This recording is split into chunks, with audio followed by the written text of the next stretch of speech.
Professor Anesh Singh. That's going to be happening in the next couple of minutes, man. So in the meantime, here's your updates. Ladies and gentlemen. Bush Radio. 89.5 FM. In the traffic, weather news headlines at 8:30. In traffic, inbound Ram to Nyanga closed due to flooding. Use an alternative route. In the weather, 80% rain for Cape Town today with a low of 12 and a high of 15 degrees Celsius.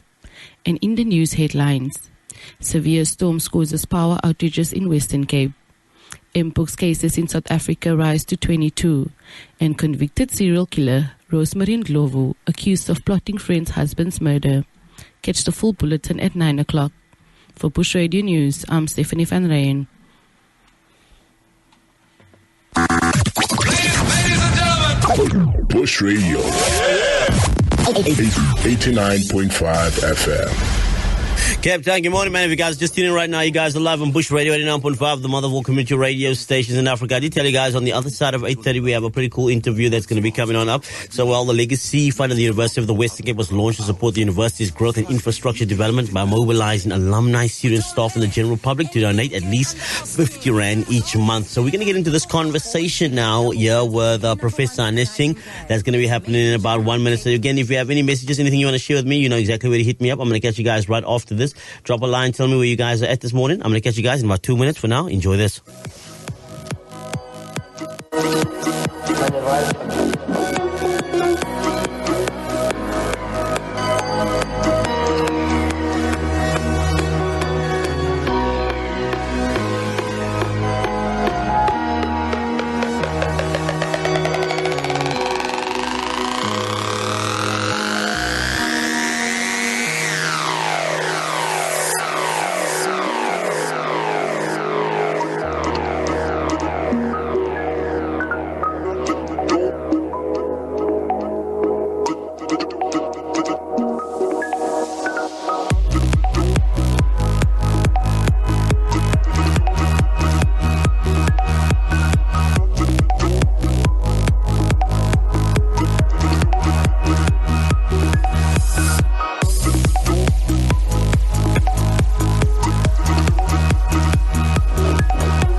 I hope you guys have a fantastic one. You guys are live on Bush Radio 89.5, the mother of all community radio stations in Africa. This is Friday, Saturday, so I still got so much more still coming your way. If you have any messages, 061-862-1065. You guys are live on the 895 with me this morning, man. And we're obviously doing this. I did tell you guys, Director of Institutional Advancement, Professor Anesh Singh, is in the building this morning. So we get to chat to him a little bit. But for now, let's first say good morning. Good morning, my brother. Good morning to you. How are you doing? How are you doing this day? How are you doing on this cold Friday morning? Very well, just surviving. Just surviving. Listen, I mean, before we're going to get into everything over here, you know, just a small little bit about the history of Mr. Anesh Singh. Professor, tell us a little about your journey. Well, my journey started many years ago at the University of Durban, Westville. Okay. And I was a student there for many years. I went and worked in industry. And in 1999, I decided I want to become an academic. Okay. And that's where my career started. And I haven't left academia. This is my 25th year, actually. 25th year? Yep. So what's it been like 25 years in academia, eh? It's been quite a challenge. Yeah. But you meet interesting people, you do interesting things, and started as an academic, but now I'm a fundraiser. Yes. And so now, I mean, this is just, I mean, we're going to get into everything here. I just want to know if people want to, let's say, follow what you've done in your life. Not say the whole journey, but to do what you're doing right now, what do they need to do? You've got to make mistakes. Okay. That's the blunt answer. Yeah. Yep. You know, not everything is well laid out in this world. So you've got to learn to make mistakes and get up, dust your knees and carry on. And for you personally, what have been the challenges of some of that for you? Well, I don't think I've had great challenges, except to say that it took me a long time to get my first degree, but it was perseverance, and that is why. And this is something I force everybody to do, is get an education. Get an education, yeah. Get more than what you have, because that's what opens the doors for you. Yeah. And I mean, and studying towards that degree, you know, I mean, it's obviously not an easy thing. It takes time. Do you think for some people, I mean, just someone who is, because I know a couple of people, I found some friends of my own, you know, are studying towards their degree, and sometimes their worries, will the ends justify the means? You know, like me going through all this, will it actually pay off in the end? Well, it certainly has paid off for me. Yes. And, you know, if you look at it, I've always said I wanted to come and retire in the Cape. Yes. And because I've had the qualifications, it opened the doors for me to come to the Cape, and this is where I am. Yeah. And you ever thinking we're going back to the other side? No, definitely not. Definitely not. Okay, lovely stuff. So let's get straight into it, man. So, well, in your view, how important is philanthropy and community support in bridging the resource gap in higher education, and how does the Legacy Fund embody the spirit?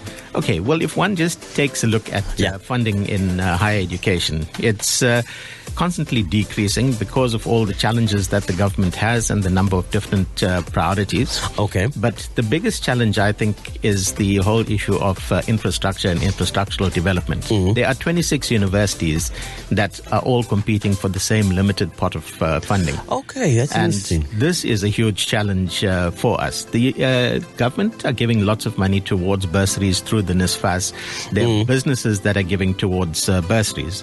But infrastructure is always a challenge. So we developed the Legacy Fund last year to raise funds in order to be able to improve the university, create new facilities in order that we can offer quality education that is relevant to the times that we are working in. So if one has to really look at the Legacy Fund, it's about creating a pool of money, not necessarily for us to use today, but for us to be able to make a difference in the future for students in the next generation or generations to come. No, 100%, I got you. So, Professor Singh, can you share with us, our listeners, what inspired the creation of the UWC Legacy Fund and how the idea came about? I mean, you obviously touched on it a little bit. Obviously, you need more money for infrastructure, and you obviously want to give them a better standard for, let's say, students to come through. But I mean, if you guys think about it, was the long time coming? Was it something that you guys just thought of in the last couple of months, years? Or where did it all start? Well, you asked me earlier on about my history. This actually starts with my history as a child. My dad was a teacher, and he was just an ordinary teacher, not earning a lot of money. And he belonged to the Teachers Union back in the 1970s or thereabouts. Yes. And the Teachers Union decided that they wanted to create a pool of money or to create an investment that teachers could benefit from in the long run. So they came up with the idea of putting up a building called the Teachers Association Building, which was in Albert Street in Durban. Yes. And what they did is that they realized that they didn't have the capital to do this, but they had foresight, and they said, let's go to all our teachers and ask them to give us a little bit of money every month. And this little bit of money, we will put it into a pot, grow it, and then invest in this building. So what used to happen is that whenever we used to drive past this building, my dad used to point the building out to me and say, see, son, some of those bricks are yours. So that was the concept. Okay, they were selling I got bricks. And, that was something that always remained in my mind, that, little people, ordinary people with little bits of money could make a difference and put together this building that was, I think it was a 12-floor building, which was something big back in the 80s, thereabouts. So that was the idea that I then used, is building UWC one brick at a time. One brick at a time. No, I got you. And I mean, if you look at it now, I mean, this I think is more like taking initiative instead of waiting for government to give more money or businesses to give more money. Let's do it amongst each other and grow this thing together. Absolutely. And this is why we are saying, even ordinary people like you and I, we can make a difference. Because all we are saying is sacrifice one burger a month. So for Mandela Day, we are saying 67 rands. Save 67 rands and give it to the university. If you make this donation over a period of time, it all accumulates and will become this big investment that we can make a difference at the university for community. No, 100%, I got you. So what are some of the Legacy Fund's key goals and targets, and how do you envision these goals transforming UWC in the future? Well, we've set ourselves a very big target of 1 billion rand, which we hope to achieve by our 100th anniversary, which is in 36 years' time. Okay. But if all our alumni and generous members of the public donate just the 67 rands a month for the next 10 years, yes, we will see this target being met even before the 100th anniversary. Okay. So, I mean, is it on Mandela Day all the time that they want that they should do this? Or can, like, let's say someone says, you know, I can give a 67 rand every month or something like that. Is it something that they can do? That's what we would like people to do. And if you go to our website, donate.uwc.ac.za, you'll be able to make either a once-off donation or you can choose a monthly donation.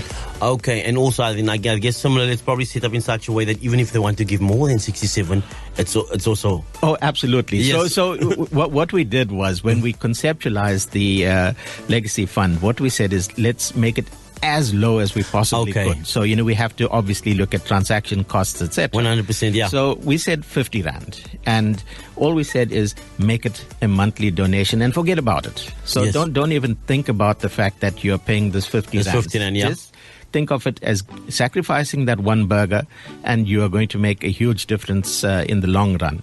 So whilst we said 50 rands, it didn't stop people. We actually have people who are giving 2,000 rands a month. Yes. There are people who are giving 3,500 a month. So, you know, it all depends on your affordability. But what we said is that, like in my father's case, you know, he was just an ordinary teacher when he started putting that donation towards those bricks. Mm-hmm. We're saying make a small donation and forget about it. You don't have to think about 50 rands. So listen, now this is my own personal question. So when you do become someone that donates to the Legacy Fund, can people? Do you become part of the Legacy Fund family? Do you know, or is it just like for the general public, or are you becoming part of something? Well, you're actually becoming a part of a community, and yes, that is the UWC community. Okay. But UWC doesn't see itself as just being an island on its own, but we see ourselves as a part of the bigger South African and the world community. Yes. So you're making a difference to the world, because if you look at UWC, we don't just educate South Africans, we educate international scholars as well. Yes. So we're making a difference across the world. And this is what we're saying is, become a part of that change. Let's make a difference for the world. 100%, I got you. So can you tell us about the various infrastructure projects that have been completed at UWC so far, and how these have impacted the university community? Well, we've had many developments, and I'm going to talk about firstly on the main campus itself in Bellville, where we have the Natural Sciences and Chemical Sciences buildings. These were developed from one single donor who put in a huge amount of money into the... Also via the Legacy Fund? No. This was just his own philanthropy that, he had a philanthropic organization, and they recognized UWC as a place of change. Okay. And they wanted to be a part of our change. An American donor, by the way. Okay. And so that Chemical Sciences and Natural Sciences buildings, those were built. And we have some of the most advanced laboratories at the cutting edge of research in biology, physics, astrophysics. And when we were going through COVID, we were at the forefront of COVID research. Yes. So, if we didn't have those facilities, we wouldn't be able to do these wonderful things. And this is what we are asking the community to do, is to be a part of the change that we want to see happening in the world. We also just recently launched the Augmented and Virtual Reality Center in Bellville, known as the University Innovation Hub, and that's in Fort Trekker Road. Yeah. And it's an innovation hub that will train students for careers in the future. So we're not just looking at what can we do today, but what are we going to be doing for tomorrow and for many generations to come. We also, around the corner in Woodstock, have the Center for Humanities Research, which is a hub for creative arts. Also a new center which is going to officially be launched and opened at the end of the month. Okay. Last year we opened the Unibel residence, which caters for 2,400 beds for students. And yet again, it is funding that we've received from the outside. And then also last year we launched the Faculty of Education, which is a modern facility to train teachers for the future. Okay. So there are lots of infrastructural developments that are taking place at the university, but it comes at a price. It comes at a price. And listen, and again, I guess this is another one of my questions is with regards to where the future is headed right now. I mean, I think we're currently in the digital age, and I think ways of teaching has obviously changed over the years. Do you guys also have to see to make sure that the budget also allows for you to make infrastructure again to, let's say, to teach people the way the world is moving now? Well, this is why the AR/VR Center was open, because, we're looking at new innovations. Then we also have the Samsung CoLab, which is on campus, where we are teaching students to develop apps. So all of us love looking at apps on our phones. Yes. But, somebody has to develop that.